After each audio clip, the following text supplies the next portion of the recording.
நம்ம மேலே நமக்கே ஒரு நல்ல ஒப்பீனியன் இல்லைன்னா மற்றவங்களுக்கு எப்படி நம்ம மேலே ஒரு நல்ல ஒப்பீனியன் வரும்? நம்ம எல்லாருக்கும் ஒரு காமன் கம்ப்ளைண்ட் இருக்குது.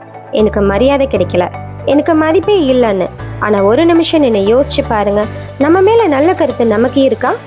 அப்புறம் எப்படி மற்றவங்க நம்மளை ரெஸ்பெக்ட் பண்ணுவாங்க? எக்ஸாம்பிளுக்கு ஒரு ஜாப் இன்டர்வியூக்கு நீங்கள் போகிறீங்க.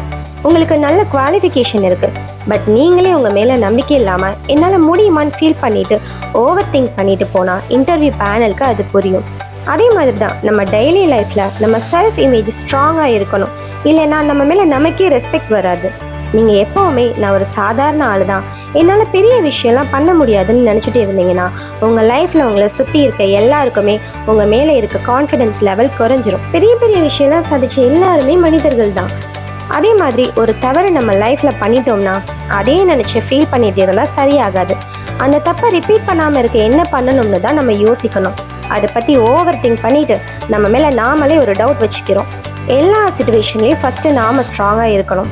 இதுக்கு சிம்பிள் வே, நீங்கள் நாளைக்கு காலையில் மிரரில் பார்த்துட்டு சொல்லுங்கள், நான் நல்லா இருக்கேன், கேப்பபிளாக இருக்கேன், என்னால் எல்லாமே முடியும். இது ட்ரை பண்ணி பாருங்கள், உங்கள் வாழ்க்கையே லெவலப் ஆகிரும்.